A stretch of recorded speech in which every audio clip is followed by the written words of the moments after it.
Hey guys, welcome back to my channel Dhruvi the star. So ನಾಳೆ ನಾವು actually ಊರಿಗೆ ಹೋಗ್ತಾ ಇದ್ದೀವಿ. ಸೊ ಇವತ್ತಿನ ವಿಡಿಯೋದಲ್ಲಿ ನಾವು ಊರಿಗೆ ಹೋಗೋಕ್ಕಿಂತ ಮುಂಚೆ ದಿನ ಪ್ರಿಪ್ರೇಷನ್, ಹಾಗೆ ನಾಳೆ ಊರಿಗೆ ಹೋಗಿ ರೀಚ್ ಆಗೋ ತನಕ ಕಂಪ್ಲೀಟ್ ಇನ್ ಡೀಟೇಲ್ಸ್ ಅಲ್ಲಿ ನಾನು ನಿಮ್ಮ ಮುಂದೆ ಪ್ರೆಸೆಂಟ್ ಮಾಡ್ತಾ ಇದ್ದೀನಿ. So let's begin.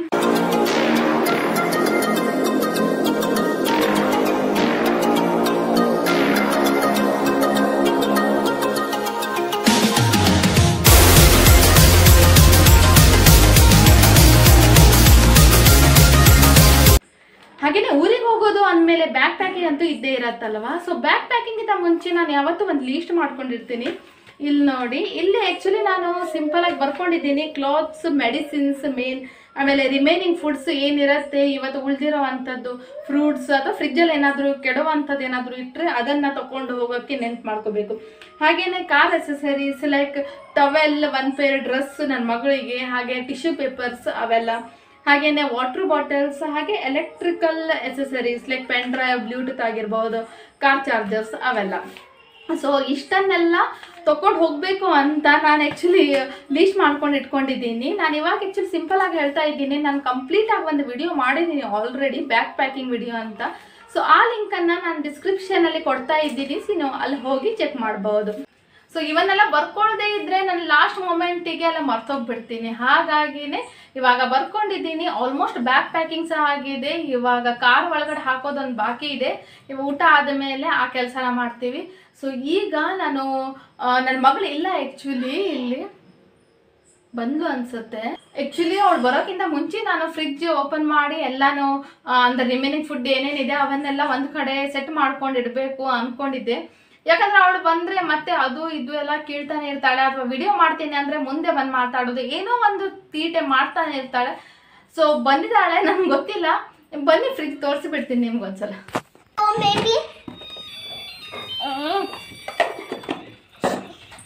ಇದು ನೋಡು, ಅಮ್ಮ ಕಾರವಾರ ಹೋಗಿಕ್ಕೆ ಟೆಸ್ಟ್ ಮಾಡ್ತಿದ್ದಾರೆ.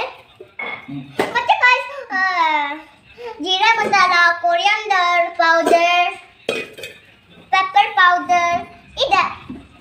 ಮತ್ತೆ ನಾನು ಇಲ್ಲಿ ನಿಂತ್ಕೊಂಡಿದ್ದೀನಿ. ಮತ್ತೆ ಅಮ್ಮ ತುಳಸಿ ಪಾನ್ ತೆಗಿದ್ದಾರೆ. ಇಲ್ಲಿ ನೋಡಿ, ತುಳಸಿ ಪಾನ್ ಅಲ್ಲ, ಇದು ಪುದೀನ ಸೊಪ್ಪು. ಆ್ಯಕ್ಚುಲಿ ನಮ್ಮ ಪ್ಲ್ಯಾಂಟಲ್ಲಿ ಆಗಿರೋದು ಇಷ್ಟಿದೆ. ಹೌದು. ಇವಾಗ ಫ್ರಿಜ್ಜಲ್ಲಿ ಇಟ್ಟಿರೋ ಸಾಮಾನೆಲ್ಲ ಖಾಲಿ ಆಯಿತು. ಬರೀ ಫ್ಲೋರ್ಸ್ ಇದೆ, ರೈಸ್ ಫ್ಲೋರ್, ಆಟಾ ಫ್ಲೋರ್, ಮೈದಾ ಅಂಥವೆಲ್ಲ. ಹಾಗೇನೆ ಸಾಸ್ ಇವೆಲ್ಲ ತೊಗೊಂಡು ಹೋಗೋಕ್ಕಾಗ್ತಾ ಇಲ್ಲ, ಅಂದರೆ ಜಾಗ ಇಲ್ಲ. ಹಾಗಾಗಿ ಮತ್ತು ಇನ್ನೊಂದು ಫ್ರಿಜ್ಜು ಆನೇ ಇರುತ್ತೆ. ಸೊ ಏನೂ ಪ್ರಾಬ್ಲಮ್ ಇಲ್ಲ, ಹಾಗೆ ಇಟ್ಟುಬಿಟ್ಟು ಹೋಗ್ತೀವಿ ನಾವು. ತರಕಾರಿ ಏನೂ ಇಲ್ಲ, ಯಾಕಂದರೆ ಲಾಸ್ಟ್ 2-3 ಡೇಸಿಂದ ನಾವು ಎಷ್ಟು ಬೇಕೋ ಅಷ್ಟನ್ನೇ ತರಿಸಿ ತೊಗೊಂಡು ತಿಂತಾ ಇದ್ದೀವಿ. ಸೊ ಇವೆಲ್ಲ ಹಾಗೆ ಇರುತ್ತೆ. ಹಾಗೆಯೇ ಪುದೀನ, ಕೊತ್ತಂಬರಿ, ಗ್ರೀನ್ ಚಿಲ್ಲಿ ಅವನ್ನೆಲ್ಲ ಈ ರೀತಿ ಕ್ಲಾತ್ ಕವರಲ್ಲಿ ಹಾಕಿಟ್ಟು, ಕ್ಲಾತ್ ಕವರನ್ನು ಒದ್ದೆ ಮಾಡಿ ಒಂದು ಪ್ಲಾಸ್ಟಿಕ್ ಕವರಲ್ಲಿ ಹಾಕಿಬಿಟ್ಟು ಹೋದರೆ ಫ್ರೆಶ್ ಆಗಿರುತ್ತೆ. ಯಾಕಂದರೆ ನಾಳೆ ಮಾರ್ನಿಂಗ್ ಹೊರಡೋದು, ನಾವು ರೀಚ್ ಆಗೋದು ಮೇ ಬಿ ನೈಟ್ ಆಗ್ಬೋದು. ಸೊ ನೈಟ್ ತನಕ ಫ್ರೆಶ್ ಆಗೇ ಇರುತ್ತೆ. ಇಲ್ಲಿ ಅಮ್ಮ ನಾಳೆ ಬ್ರೇಕ್ಫಾಸ್ಟಿಗಂತ ಇಡ್ಲಿ ಮಾಡಿ ಇಟ್ಟಿದ್ದಾರೆ. ಯಾಕಂದರೆ ನಾವು ಹೊರಡೋದು ನಾಳೆ ಬೆಳಿಗ್ಗೆ 5 o'clock. ಅದಕ್ಕಿಂತ ಮುಂಚೆ ಇದ್ದು ಇಡ್ಲಿ ಮಾಡೋಕ್ಕೆ ಗಡಿಬಿಡಿ ಆಗುತ್ತಲ್ವ, ಅದಕ್ಕೆ ಈಗಲೇ ಮಾಡಿ ಇಟ್ಟಿದ್ದಾರೆ. ಹಾಗೆಯೇ ಇಲ್ಲಿ ಬಾಳೆ ಎಲೆಯಲ್ಲಿ ನಾವು ತೊಗೊಂಡೋಗ್ತೀವಿ, ಇವಾಗ ಸುಟ್ಟು ಬಿಟ್ಟು ಇಟ್ಟಿದ್ದಾರೆ. ಯಾಕಂದರೆ ವ್ರ್ಯಾಪ್ ಮಾಡೋಕ್ಕೆ ಕರೆಕ್ಟ್ ಆಗುತ್ತೆ.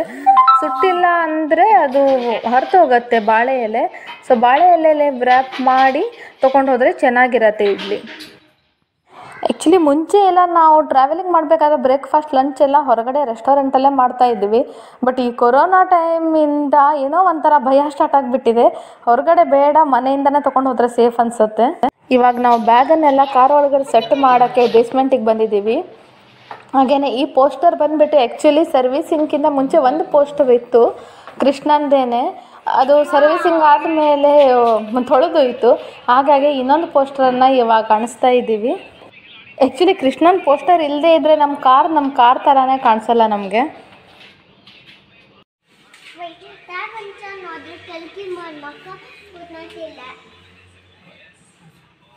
ಹಾಗೇನೆ ಇದು ನೋಡಿ, ನನ್ನ ಮಗಳಿಗೆ ಬೆಡ್ ಸೆಟ್ ಮಾಡಿರೋದು ಡಿಕ್ಕಿಲಿ. ಕೆಳಗಡೆ ಬ್ಯಾಗ್ಸ್ ಇದೆ, ಬ್ಯಾಗ್ ಮೇಲೆ ಈ ರೀತಿ ಅವಳದು ಒಂದು ಚಿಕ್ಕ ಬೆಡ್, ಆ ಬೆಡ್ ಮೇಲೆ ಎಲ್ಲ ಬೆಡ್ಶೀಟನ್ನೆಲ್ಲ ಹಾಕಿ ಕವರ್ ಮಾಡಿದ್ದೀವಿ. ಇವೆಲ್ಲ ಬೆಡ್ಶೀಟ್ ಆ್ಯಕ್ಚುಲಿ ಅವಳದೇನೆ ತೊಗೊಂಡು ಹೋಗಬೇಕಾಗಿರೋದು. ಹಾಗಾಗಿ ಇದನ್ನು ಆ್ಯಕ್ಚುಲಿ ಬ್ಯಾಗಲ್ಲಿ ಹಾಕೋಕ್ಕೆ ಜಾಗ ಇಲ್ವಲ್ಲ, ಅದಕ್ಕೆ ಬೆಡ್ ಮಾಡಿ ಈ ರೀತಿ ಇಟ್ಟಿದ್ದೀನಿ. ಸೊ ಇದ್ರ ಮೇಲೆ ಮಲಗಿಸ್ಬಿಟ್ರೆ ನಾವು ಸ್ವಲ್ಪ ಆರಾಮಾಗಿ ಹೋಗ್ಬೋದಲ್ವಾ. ಇಲ್ಲಾಂದರೆ 5 ಜನ ಹೋಗ್ಬೇಕಂದ್ರೆ ಇಡೀ ದಿನ ಅವಳನ್ನು ಕಾಲ ಮೇಲೆ ಕುರ್ಸ್ಕೊಂಡು ಹೋಗೋಕ್ಕಾಗಲ್ಲ.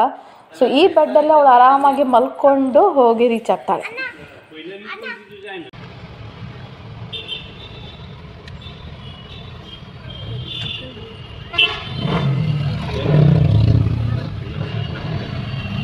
ಸೊ ಗೈಸ್ ಇವಾಗ ಹೊರಟಿದ್ದೀವಿ. ಟೈಮ್ 6 o'clock ಆಗಿದೆ. ಹಾಗೆ ಹಿಂದೆ ನೋಡ್ಬೋದು ಫುಲ್ ಲಗೇಜೇ ಇದೆ. ಹಸ್ಬೆಂಡ್, ರಶ್ಮಿ, ನನ್ನ ಮಗಳು ಹಿಂದೆ ಮಲಗಿದ್ದಾಳೆ, ಕಾಣಿಸ್ತಾ ಇದೆಯಾ ಅಲ್ಲಿ. ಸೊ ನಿನ್ನೆ ಬೆಡ್ ಅರೇಂಜ್ ಮಾಡಿದ್ವಲ್ಲ, ಅಲ್ಲೇ ಮಲಗಿದ್ದಾಳೆ. ನೋಡೋಣ, ಅವಳು ಅಲ್ಲಿ ಇರೋ ತನಕ ನಾವು ಆರಾಮಾಗಿ ಕುತ್ಕೋಬಹುದು. ಸದ್ಯಕ್ಕೆ ಆರಾಮಂದ್ರೆ ಆರಾಮಿಲ್ಲ. ಇಲ್ಲಿ ಲ್ಯಾಪ್ಟಾಪ್ ಇದೆ, ಇದ್ರ ಕೆಳಗಡೆ ಒಂದು ಬ್ಯಾಗ್ ಇದೆ. ಸೊ ಫುಲ್ ಪ್ಯಾಕ್ ಆಗಿ ಹೋಗ್ತಾ ಇದ್ದೀವಿ. ಕಾರ್ವಾರ್ ರೀಚ್ ಆದಮೇಲೆ ನೋಡೋಣ, ಇಲ್ಲಿ ಮಧ್ಯದಲ್ಲಿ ಎಲ್ಲಾದರೂ ನಾನು ನೋಡುವಂಥ ಪ್ಲೇಸಸ್ ಇದ್ದರೆ ಮತ್ತೆ ತೋರಿಸ್ತೀನಿ. ಎಷ್ಟು ಚೆನ್ನಾಗಿದೆ ನೋಡಿ ಈ ಬಂಡೆ. ಆ್ಯಕ್ಚುಲಿ ಇದು ಬಂದ್ಬಿಟ್ಟು ಟ್ರೆಕ್ಕಿಂಗ್ ಸ್ಪಾಟ್. ತುಮಕೂರಲ್ಲಿ ಇದ್ದೀವಿ ಇವಾಗ.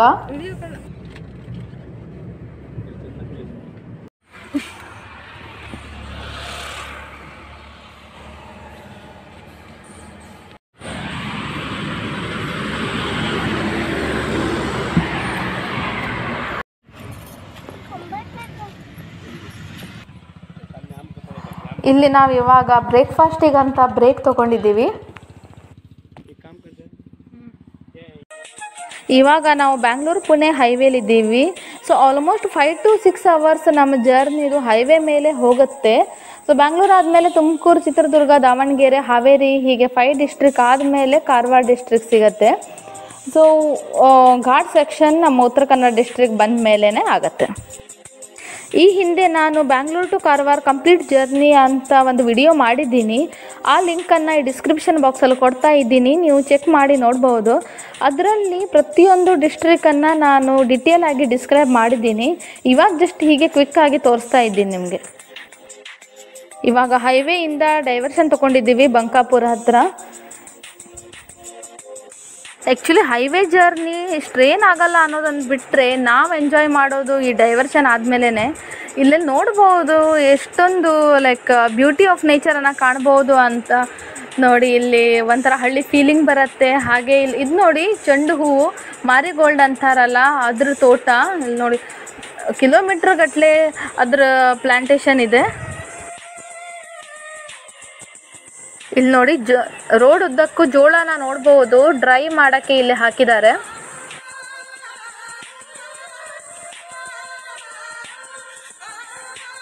ಹಾಗೇನೆ ಇಲ್ಲಿ ಗುಡ್ಡದ ಮೇಲೆ ಕಾಣ್ತಾ ಇರೋದು ಶೇಂಗಾ ಅಥವಾ ನೆಲಕಡಲೆ ಇದು ಸಸಿ ಅಂತೆ. ಇಲ್ಲಿ ಸರೌಂಡಿಂಗ್ ಅಷ್ಟೇ ನೋಡಿ ಕಣ್ ತುಂಬ್ಕೋಬಹುದು ವಿನಃ ರೋಡ್ ಮಾತ್ರ ಸಿಕ್ಕಾಪಟ್ಟೆ ಹಾಳಾಗೋಗಿದೆ. ಸೊ ಬೈಲ್ಗಾಡಿ ಅಂತಾರಲ್ಲ, ಎತ್ತಿನ ಗಾಡೀಲಿ ಹೋದ ಥರ ಫೀಲ್ ಬರ್ತಾ ಇದೆ. ಎಲ್ಲನೂ ಆರಾಮಾಗಿದ್ದರೆ ಜರ್ನಿ ಮಜಾ ಎಲ್ಲಿ ಅಲ್ವಾ, ಅದಕ್ಕೋಸ್ಕರ ಇದು ಒಂದು ಇಟ್ಟಿದ್ದಾರೆ ಅವರು. ಸೊ ಗೈಸ್ ಇವಾಗ ನಾವಿದ್ದೀವಿ ನನ್ನ ಅಜ್ಜಿ ಮನೆ ಮುನಗೋಡಲ್ಲಿ. ಈ ಹಿಂದೆನೂ ನಾವು 3 months ಬ್ಯಾಕ್ ಇಲ್ಲಿ ಬಂದಿದ್ವಿ. ಐ ಥಿಂಕ್ 2 months ಬ್ಯಾಕ್ ಅನ್ಸುತ್ತೆ. ಕಾರವಾರಿಂದ ಬ್ಯಾಂಗ್ಳೂರು ಹೋಗೋಕ್ಕಿಂತ ಮುಂಚೆ ನಾವಿಲ್ಲಿ ಬಂದಿದ್ವಿ. ಹಾಗೇನೆ ಕಂಪ್ಲೀಟ್ ಒಂದು ವಿಡಿಯೋನೂ ಮಾಡಿದ್ದೆ, ಅಜ್ಜಿ ಮನೆ ವಿಡಿಯೋ ಅಂತ. ಸೊ ಆ ವಿಡಿಯೋನ ನೀವು ನೋಡಿರ್ಬೋದು. ಇನ್ನೂ ನೋಡಿಲ್ಲ ಅಂದರೆ ಲಿಂಕಲ್ಲಿ ನಾನು ಡಿಸ್ಕ್ರಿಪ್ಷನ್ನಲ್ಲಿ ಆ ಲಿಂಕನ್ನು ಕೊಡ್ತೀನಿ. ಸೊ ಹೋಗಿ ವಿಸಿಟ್ ಮಾಡಿ. ಆ್ಯಕ್ಚುಲಿ ಇವತ್ತು ಬಂದಿರೋದಂತೂ ತುಂಬಾ ಸರ್ಪ್ರೈಸ್ ಆಗಿ. ಅದೇನಾಯಿತು ಅಂದರೆ ಆ್ಯಕ್ಚುಲಿ ನಾವು ಬ್ಯಾಂಗ್ಳೂರಿಂದ 6:30ಗೆ ಹೊರಟಿದ್ವಿ. ಹಾಗೇನೆ ಚಿತ್ರದುರ್ಗ ಹತ್ತತ್ರ ಇದ್ವಿ. 9:30 ಆಗಿತ್ತು ಅನ್ಸುತ್ತೆ, 9:30 10 o'clock ಅರೌಂಡ್. ಆವಾಗ ನನ್ನ ಕಸಿನ್ ಕಾಲ್ ಬಂತು, ನೀವು ಈ ಕಡೆಯಿಂದನೇ ಹೋಗ್ತಾ ಇದ್ದೀರಾ ಅಲ್ವಾ ಅಂತ. ಏನಂದರೆ ಬ್ಯಾಂಗ್ಳೂರಿಂದ ಕಾರವಾರ ಹೋಗಬೇಕಾದ್ರೆ ಮುನಗೋಡು ಟಚ್ ಆಗೇ ಹೋಗ್ತೀವಿ. ಅದೇನು ವಿಷಯ ಅಂದರೆ ಇವತ್ತು ನಮ್ಮ ಅಜ್ಜನ ಶ್ರಾದ್ದ ಇತ್ತು, ತಿಥಿ. ಸೊ ತುಂಬ ಸರ್ಪ್ರೈಸ್ ಆಯಿತು. ಯಾಕಂದರೆ ನಾವು ಹೊರಡೋದಕ್ಕೂ ಅವಳು ನಮ್ಗೆ ಕಾಲ್ ಮಾಡೋದಕ್ಕೂ ಇನ್ಸಿಡೆಂಟು ಏನು ಅಂತ ಗೊತ್ತಿಲ್ಲ. ಸೊ ಅಮ್ಮ ಅಂತೂ ಸಿಕ್ಕಾಪಟ್ಟೆ ಖುಷಿಯಾಗಿಬಿಟ್ರು. ಯಾಕಂದರೆ ನಾನು ಆ್ಯಕ್ಚುಲಿ ನಮ್ಮ ಅಜ್ಜಂಗೆ ನೋಡಿಲ್ಲ. ಬಟ್ ನಮ್ಮ ಅಜ್ಜ ತೀರ್ ಹೋಗಿದ್ದು ಅಮ್ಮನ ಮದುವೆ ಆಗೋಕ್ಕಿಂತ 2 years ಬ್ಯಾಕ್. ಹಾಗೆ ಅಮ್ಮನ ಮದುವೆ ಆದಮೇಲೆ ಒಂದು ಕಾರಣಾಂತರಗಳಿಂದ ಅಮ್ಮಂಗೆ ಅಜ್ಜನ ತಿಥಿ ಅಟೆಂಡ್ ಮಾಡೋಕ್ಕೆ ಆಗಿರಲಿಲ್ಲ. ಸೊ ಇವತ್ತು ಸರ್ಪ್ರೈಸ್ ಆಗಿ ನಮಗೆಲ್ಲರಿಗೂ, ನಾವು 6 ಜನನೂ ಇದ್ವಿ ಒಟ್ಟಿಗೆ. ಸೊ ಇಲ್ಲಿ ಬಂದಿದ್ದೀವಿ, ಅಜ್ಜನ ತಿಥಿ ಊಟ ಮಾಡುವಂಥ ಭಾಗ್ಯ ಸಿಕ್ತು.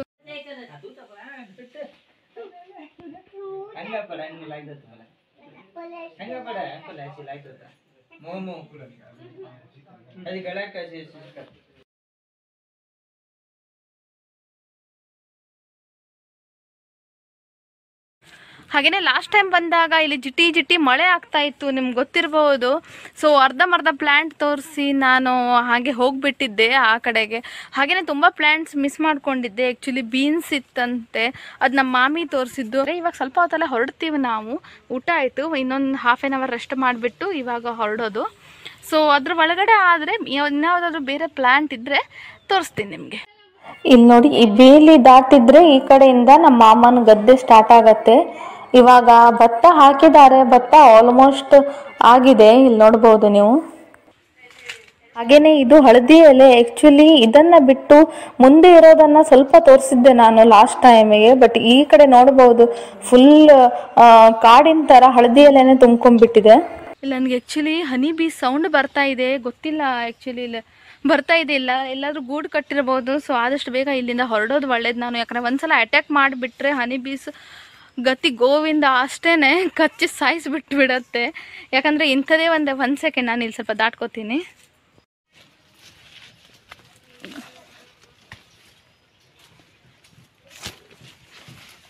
ಬಾ. ಸೊ ಆ್ಯಕ್ಚುಲಿ ಇಲ್ಲಿ ಏನಾಗಿತ್ತು ಅಂದರೆ ಒಂದ್ಸಲ ಮುಂಡಗೋಡದಲ್ಲೇ ಹನಿ ಬಿ ಒಂದ್ಸಲ ಅಟ್ಯಾಕ್ ಮಾಡಿತ್ತು ನಮ್ಮ ಮೇಲೆ. ಇಲ್ಲಿ ಟಿಬೇಟಿಯನ್ ಕಾಲೋನಿ ಅಂತ ಒಂದು ಟೂರಿಸ್ಟ್ ಪ್ಲೇಸ್ ಇದೆ ಟಿಬೇಟಿಯನ್ಸ್ದು. ಅಂದರೆ ನಮ್ಮ ಮಾಮನ ಮಗಂದೇ ಮುಂಜಿ ಇತ್ತು. ಆವಾಗ ನಾವು 5-6 ಕಸಿನ್ಸ್ ಎಲ್ಲ ಸೇರಿ ಟಿಬೇಟಿಯನ್ ಕಾಲೋನಿ ಹೋಗಿದ್ವಿ. ಅಲ್ಲಿ ನೋಡಿದ್ರೆ ದೊಡ್ಡ ದೊಡ್ಡ ಗೂಡು ಕಟ್ಟಿತ್ತು ಹನಿ ಬೀಸ್ದು. ನಮ್ಗೆ ಗೊತ್ತೇ ಇಲ್ಲ ಹೇಗೆ ಬಂದು ಅಟ್ಯಾಕ್ ಮಾಡಿತ್ತು ಅಂತ. ಸಡನ್ನಾಗಿ ಅಟ್ಯಾಕ್ ಮಾಡಿಬಿಡ್ತು ಎಲ್ಲ ಹನಿ ಬೀಸ್. ನಾವು ಯಾವ ಥರ ಓಡಿದ್ದೀವಿ, ಯಾವ ಥರ ಹೆದರಿದ್ದೀವಿ ಅಂದರೆ ಆವತ್ತಿಂದ ನನಗೊಂಥರ ಹನಿ ಬೀಸ್ ಸೌಂಡ್ ಬಂದ್ರೇ ಭಯ ಆಗಿಬಿಡತ್ತೆ. ಹಾಗಾಗಿ ಈ ಕಡೆ ಬಂದೆ ನಾನು.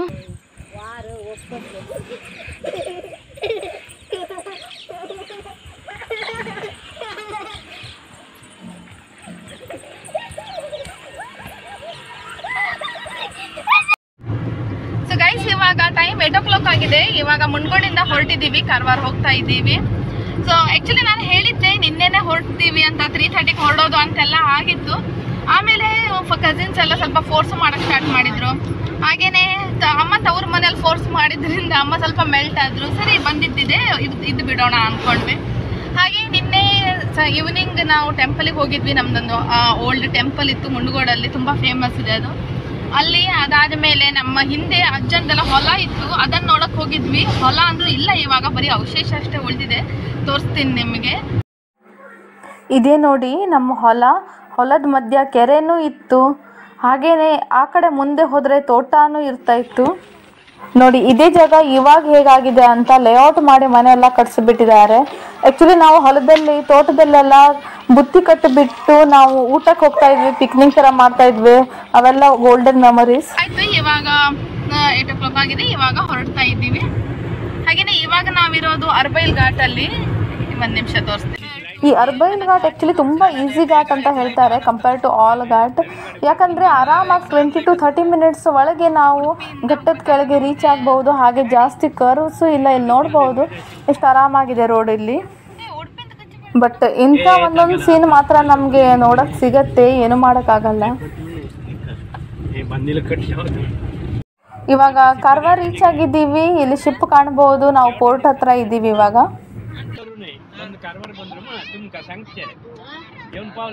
ನಮ್ಮ ಟೌನ್ ಎಂಟ್ರೆನ್ಸಿಗೆ ಇಲ್ಲಿ ಬೀಚ್ ಸಿಗತ್ತೆ.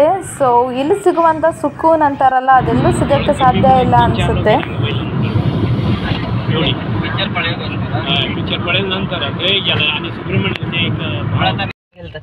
ಫೈನಲಿ ಮನೆ ಹತ್ರ ಬಂದು ರೀಚ್ ಆಗಿದ್ದೀವಿ. ನೋಡೋಣ ಒಳಗಡೆ ಪರಿಸ್ಥಿತಿ ಹೇಗಿದೆ ಅಂತ. ಯಾಕಂದರೆ 2 months ನಾವು ಇರಲಿಲ್ಲ. ನೋಡಿ ಇಲ್ಲಿ ಅಂಗಣ ನೋಡ್ಬೋದು ಯಾವ ಥರ ಆಗಿದೆ ಅಂತ. 2 months ಬ್ಯಾಕ್ ನಾವು ಒಟ್ಟಿಗೆ ಹೋಗಿದ್ವಿ, ಇವಾಗ ಒಟ್ಟಿಗೆ ಬರ್ತಾ ಇದ್ವಿ. ಇಲ್ಲಿ ನೋಡಿ ಸ್ಟೆಪ್ಸ್ ಮೇಲೆಲ್ಲ ಮಣ್ಣನ್ನು ಕಾಣ್ಬೋದು. ಸೊ ಈ ಪರಿಸ್ಥಿತಿ ನೋಡಿದರೆ ಅಮ್ಮ ಇನ್ನೊಂದು ಸಲ ಬಂದು ನಾನು ಇಷ್ಟು ದಿನ ಬ್ಯಾಂಗ್ಳೂರಲ್ಲಿ ನಿಂತ್ಕೊಳ್ಳಲ್ಲ ಅಂತ ಹೇಳ್ತಾರೆ. ಸೊ ಕ್ಲೀನ್ ಮಾಡಲಿಕ್ಕಂತೂ ಸಿಕ್ಕಾಪಟ್ಟೆ ಇದೆ. ನೋಡೋಣ ಒಳಗೆ ಹೋಗಿ. ಇಲ್ಲಿ ನೋಡಿ ಆ್ಯಕ್ಚುಲಿ ಇದು ಮಣ್ಣಲ್ಲ, ಇಲ್ಲಿ ಮಾಯ್ಶ್ಚರೈಸ್ ತುಂಬ ಹತ್ಕೊಳ್ಳುತ್ತೆ, ಒಳಗಿಂದ ಬರುತ್ತೆ ಟೈಲ್ಸ್ ಒಳಗಿಂದ. ಹಾಗಾಗಿ ಟೈಲ್ಸ್ ಈ ರೀತಿ ಆಗಿದೆ. ಹಾಗೆಯೇ ಡೈನಿಂಗ್ ಟೇಬಲ್ ಪರಿಸ್ಥಿತಿ ನೋಡಿ, ನೋಡಿದ್ರಿ ಕಲರೇ ಫೇಡ್ ಆಗಿಬಿಟ್ಟಿದೆ. ಸೊ ಕ್ಲೀನಿಂಗ್ ಮಾಡಲಿಕ್ಕೆ ಮಾತ್ರ ಸಿಕ್ಕಾಪಟ್ಟೆ ಕೆಲಸ ಇದೆ ಇವಾಗ. ಇಲ್ಲಿ ನೋಡ್ಬೋದು ಇವೆಲ್ಲ ಮಾಯ್ಶ್ಚರೈಸ್ ಅಷ್ಟೇ, ಯಾಕಂದರೆ ಧೂಳಂತೂ ಒಳಗೆ ಬರೋಕ್ಕೆ ಸಾಧ್ಯ ಇಲ್ಲ. ಸೊ ಗೈಸ್ ಇವಾಗ ಮನೆ ಕ್ಲೀನಿಂಗ್ ಎಲ್ಲ ಮುಗ್ದಿದೆ. ಹಾಗೇನೆ ನಾವು 4-5 ಜನ ಇದ್ವಲ್ಲ, ಒಬ್ಬೊಬ್ರು ಒಂದೊಂದು ಕೆಲಸ ಅಂತ ವಹಿಸ್ಕೊಂಡು ಮಾಡಿದ್ವಿ. ಈಸಿಯಾಗೆ ಎಲ್ಲ ಆಗೋಯ್ತು. ಹಾಗೇನೆ ನನ್ನ ಹಸ್ಬೆಂಡಿಗೆ ತುಂಬ ದೊಡ್ಡ ಕೆಲಸ ಕೊಟ್ಟಿದ್ವಿ. ಅದೇನಂದ್ರೆ ನನ್ನ ಮಗಳನ್ನ ನೋಡ್ಕೊಳ್ಳೋದು. ಯಾಕಂದ್ರೆ ಒಬ್ಬಳನ್ನ ನೋಡ್ಕೊಳ್ಳೋದು ಒಂದೇ, 10 ಸಲ ಮನೇನ ಕ್ಲೀನ್ ಮಾಡೋದು ಒಂದೇ. ಹಾಗೇನೆ ಮನೆ ಮೂಲೆಗೂ ಕ್ಲೀನ್ ಆಗಿದೆ, ಹಿಂದೆ ನೋಡ್ಬೋದು ಇವಾಗ. ಸೊ ಫೈನಲಿ ಕ್ಲೀನಿಂಗ್ ಎಲ್ಲ ಮುಗೀತು. ಬಟ್ ಕ್ಲೀನಿಂಗ್ ಮಧ್ಯೆ ಇನ್ನೊಂದು ದೊಡ್ಡ ಇನ್ಸಿಡೆಂಟ್ ಆಯಿತು. ಅದೇನಪ್ಪ ಅಂದರೆ ಆ್ಯಕ್ಚುಲಿ ಎಲ್ಲ ಕ್ಲೀನಿಂಗ್ ಮಾಡಬೇಕಾದ್ರೆ ನಾವು ಹಳೆ ನೀರೇನು ಸ್ಟೋರ್ ಮಾಡಿದ್ವಿ ನಮ್ಮ ಮೇಲೆ ಟಾಕಿಯಲ್ಲಿ, ಅದನ್ನೇ ಉಪಯೋಗಿಸ್ಕೊಂಡಿದ್ವಿ. ಯಾಕಂದರೆ 2 months ನಾವು ಇರಲಿಲ್ವಲ್ಲ. ಸೊ ಆ ಸ್ಟೋರ್ ಆಗಿರೋ ನೀರಿಂದ ಎಲ್ಲ ಕ್ಲೀನ್ ಮಾಡಿದ್ವಿ. ಅದಾದಮೇಲೆ ಹೊಸ ನೀರು ಬಿಡೋಣ ಅಂತ ಪಂಪ್ ಆನ್ ಮಾಡ್ತೀವಿ, ಪಂಪು ಹಾಳಾಗ್ಬಿಟ್ಟಿದೆ, ಆನ್ ಆಗ್ತಾ ಇಲ್ಲ. ಸೊ ಏನಾಯಿತು ಅಂತ ಪಂಪ್ ಇಡೋ ಕವರನ್ನು ಓಪನ್ ಮಾಡಿ ನೋಡಿದರೆ ನಮಗೆ ಶಾಕ್ ಆಗಿತ್ತು. ನೀವೇ ನೋಡ್ಕೊಂಬನ್ನಿ. ದಿಸ್ಲ ಪಾಪ ದಿಸ್ಲ. ಇದು ನೋಡಿ ಜೇನ್ ನೊಣದ ಗೂಡು. ಇದು ಹನಿ ಬಿ ಬಂದ್ಬಿಟ್ಟು ನಂಗೆ ಎಲ್ಲಿ ಹೋದ್ರು ಬಿಡಲ್ಲ ಅನ್ಸುತ್ತೆ.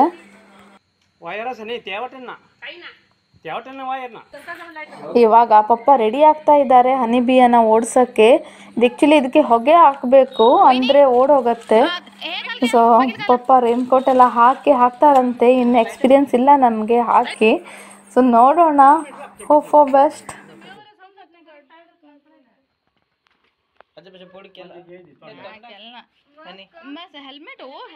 ನಿನ್ನೆ ನಾವು ಅಷ್ಟೊಂದು ಹೊಗೆ ಹಾಕಿ ಓಡಿಸಿದ್ರು ಇವಾಗ ಬೆಳಿಗ್ಗೆ ನೋಡ್ಬೋದು ಇನ್ನೂ ಕೆಲವೊಂದು ಹನಿ ಬೀಸಿ ಇಲ್ಲೇ ಇದೆ. ಹಾಗೆ ಅದ್ರ ಗೂಡು ಸಹ ಇಲ್ಲೇ ಇದೆ. ಬೇಜಾರಾಯಿತು ನಿನ್ನೆ ಆ್ಯಕ್ಚುಲಿ. ಯಾಕಂದರೆ ಅವ್ರು ಅಷ್ಟು ಕಷ್ಟಪಟ್ಟು ಗೂಡು ಕಟ್ಟಿ ಹಾಕಿರ್ತಾರೆ. ಅದಕ್ಕೆ ನಾವು ಸುಡೋಕ್ಕೆ ಹೋಗಿಲ್ಲ, ಬರೀ ಹೊಗೆ ಹಾಕಿ ಓಡ್ಸೋಕ್ಕೆ ಟ್ರೈ ಮಾಡಿದ್ದಷ್ಟೇ. ಅಂದ್ರೂ ಕೆಲವೊಂದು ನೊಣಗಳು ಇಲ್ಲೇ ಇದೆ ನೋಡಿ. ಸೊ ನಮಗೆ ಬೇರೆ ಆಪ್ಷನ್ ಇಲ್ವಲ್ಲ, ಏನು ಮಾಡೋದು? ಯಾಕಂದರೆ ಮೋಟ್ರ್ ಕೆಟ್ಟು ಹೋಗಿದೆ. ಮೋಟ್ರ್ ಕೈ ಹಾಕಬೇಕಂದ್ರೆ ಹನಿ ಬಿಯನ್ನು ಓಡಿಸ್ಲೇಬೇಕು. ಹಾಗೆಯೇ ನನ್ನ ಮಗಳು ಇಲ್ಲೇ ಓಡಾಡ್ತಾ ಇರ್ತಾಳೆ ಯಾವತ್ತು. ಸೊ ನಮ್ಮ ಸೇಫ್ಟಿಗೋಸ್ಕರ ನಾವು ಹೀಗೆ ಮಾಡಲೇಬೇಕಾಯ್ತು. ಫೈನಲಿ ಹೊಗೆ ಹಾಕಿ ಏನೋ ಒಂದು ಸರ್ಕಸ್ ಮಾಡಿ ಹನಿ ಬಿಯನ್ನೆಲ್ಲ ಓಡಿಸಿದ್ದು ಅಂತ ಆಯಿತು. ಈ ಹನಿ ಬಿ ಆಪ್ರೇಷನ್ಗೆ ನಮಗೆ 2 days ಹಿಡಿತು. ಯಾಕಂದರೆ ನಾವು ನೈಟೇ ವೇಟ್ ಮಾಡಬೇಕಾಗಿತ್ತು.